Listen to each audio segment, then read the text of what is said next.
Sabi ni Anthony Bourdain, ito raw yung pinakamasarap at pinakamakapangyarihan na noodle soup sa buong mundo.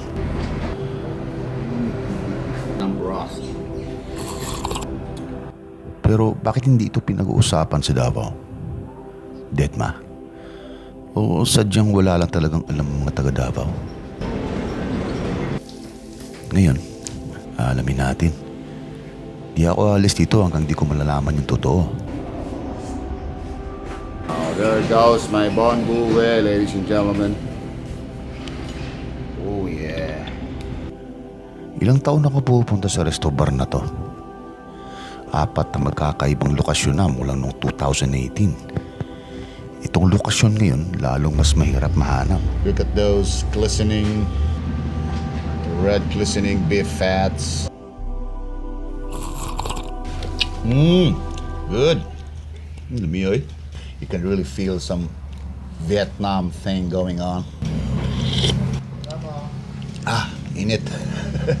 A little bit of heat because I've been a bad boy. Hintayin natin yung sriracha. Dami. Iya silang broth eh. It's totally different from Japanese or Chinese noodles, man. Wow. Yan, thank you. This is the sriracha. That's enough. Hindi na maganda yung sobra. Mawawala na yung essence ng Vietnam broth. It's noodles slurping time.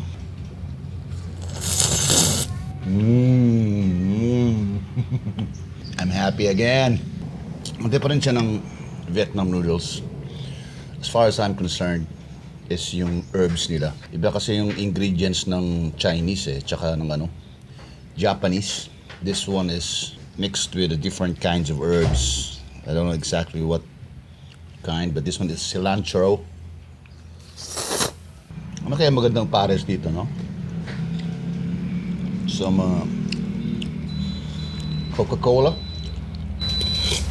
I think beer, no? Namoy beer? Beer? Different kind of Bon Bouvet kasi yun ang parod ko sa episode ni Anthony Bourdain sa Parts Unknown. Merong I think there's some coconut meat and blood cake.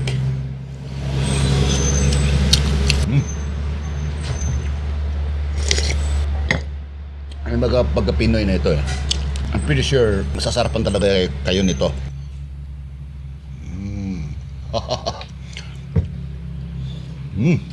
Sabi po ni Anthony Bourdain when he went to Vietnam, if there's a hierarchy of the best noodles in the world, Bon Bouvet is on top.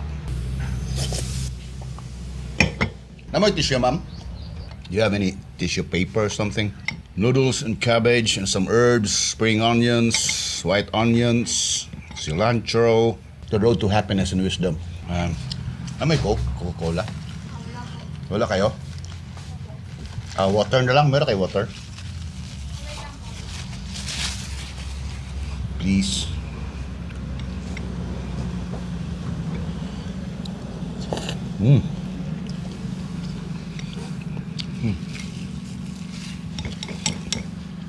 I also want to interview. Pero, I don't want it.